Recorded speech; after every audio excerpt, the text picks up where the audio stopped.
sans plus tarder, je vais appeler le premier lauréat, qui est Ricardo Rodrigues. Ricardo.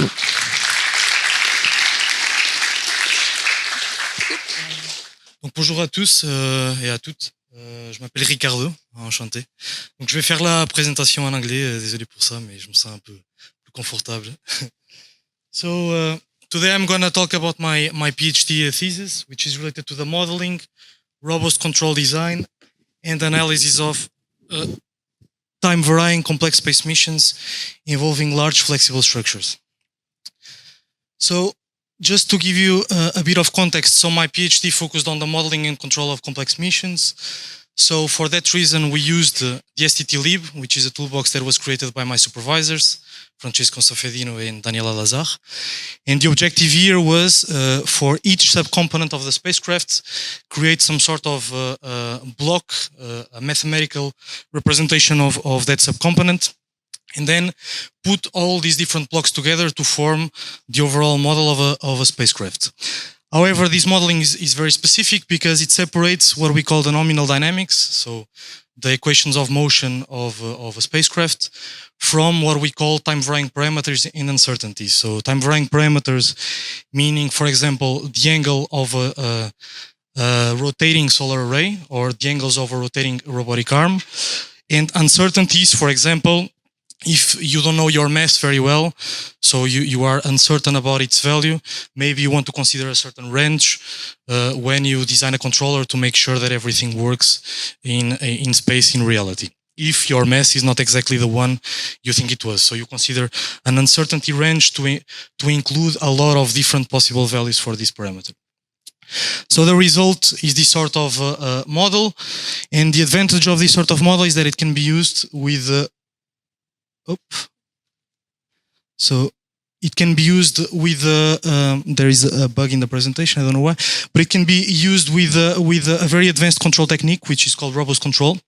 So the idea is to start from a controller that was poorly tuned and then optimize it until you achieve the limits of performance and robustness.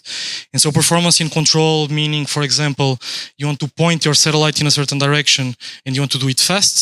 Robustness, you want to stay stable while pointing in a certain direction, even if your mass or inertia are not exactly the one you think it was. So therefore, this is why you consider a certain uncertainty range of possible values. So for the applications of my PhD, so we started with on-orbit servicing. So there was a chaser spacecraft, a main spacecraft that goes to space, uses a robotic arm to pick up another satellite and then manipulates it and brings it closer to the main spacecraft's body. So with the objective of then doing refueling, maintenance, well, there are a lot of possibilities. The second application was spinning spacecraft. So the interest of this sort of spacecraft is that, as you can see already, well, the spacecraft is spinning, but in this case, it also has two very large flexible booms, which when the spacecraft rotates, well, these booms actually start bending due to the rotating movement. The thing is, there is a centrifugal force due to this spinning motion, which depends on the angular velocity. And so it's very important to include this behavior in your modeling, because, well, since the centrifugal force is pulling these sort of booms outwards, it's actually changing how these booms bend. And so that's very important from a control point of view, because your structure is going to have a very different behavior than the one you might expect if you don't model this sort of effect. And then finally, we worked on orbit assembly.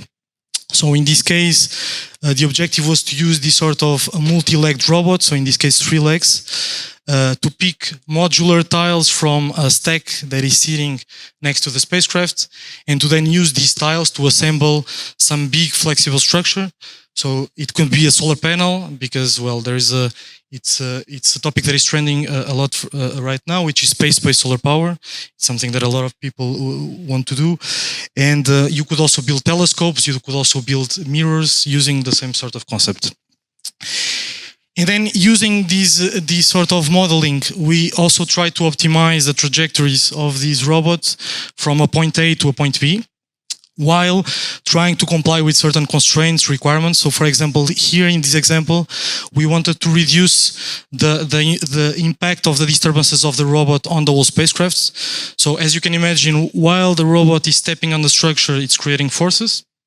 And if you want to reduce the torque disturbances that it causes, you want to reduce the lever arm of these forces. So it means that logically, the algorithm, what it does is that it's going to generate a trajectory that passes closer to the center of mass of the whole spacecraft. So this is a bit what you see here. And so then finally, I just wanted to give you some of my PhD personal experience. So I think for me it was a very rewarding experience. I got to learn from the best, of course, including my supervisors Francesco and Danielle. And I also think one of the advantages is that you get to learn things that you don't get to learn at the industry. So for example, now I work at the industry, and I feel like a PhD might actually give you a very nice competitive advantage, even in the industry. Of course, if you want to do academia, it's even more important. And apart from it, I think the two big skills that I usually tell people that the PhD gives you is resilience and also learning how to learn. I mean, it might sound like a bit of a cliche, but I think in my opinion, it's true. So before I thought I knew where to look for information, but actually after the master's, I didn't. And so that you actually learn during your PhD, as well as presenting, writing documents, which is also very, very important in the industrial world, in my opinion.